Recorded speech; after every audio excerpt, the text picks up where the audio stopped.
ৰঙিয়াৰ hummingbird international স্কুলৰ অষ্টম বৰ্ষপূৰ্তি উদযাপন। ৰঙিয়াৰ আগশাৰীৰ ইংৰাজী মাধ্যমৰ শিক্ষানুষ্ঠান হামিংবাৰ্ড ইণ্টাৰনেশ্যনেল স্কুলৰ আজি অষ্টম বৰ্ষপূৰ্তি উদযাপন কৰা হয়। তদুপলক্ষে ৰঙিয়া হৰদত্ত বীৰদত্ত ভৱন প্ৰেক্ষাগৃহত অনুষ্ঠিত কৰা হয় দিনজোৰা কাৰ্যসূচী। অনুষ্ঠানটিত বিদ্যালয়খনৰ ছাত্ৰ ছাত্ৰীসকলে বিভিন্ন গীত নৃত্য পৰিৱেশন কৰে।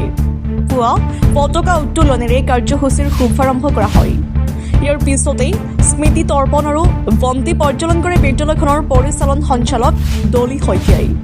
অনুষ্ঠানত আমন্ত্ৰিত অতিথি হিচাপে SSB ৰঙিয়াৰ ডেপুটি কমাণ্ডেণ্ট জয়ন্ত কুমাৰ পাঠকৰ লগতে কেইবাজনো বিশিষ্ট ব্যক্তি উপস্থিত থাকে। সামৰণিত বিদ্যালয়খনৰ প্ৰতিষ্ঠাপক তথা অধ্যক্ষ ৰতন খাণ্ডেলৱালে শলাগৰ শৰাই আগবঢ়ায়। ৰঙিয়াৰ পৰা দিনেশ আগৰৱালৰ ৰিপৰ্ট, JNKD নিউজ।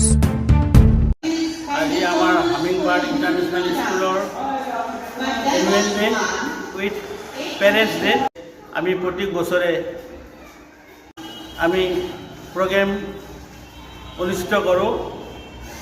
আজি আমাৰ ডিচেম্বৰ মাহৰ 21 তাৰিখ আৰু এই ৰবিবাৰ। আজি আমি এই দিনতে সকলোৱে লগ হৈ আমি আজি এনুৱেল ডে আমি পালন কৰিছোঁ।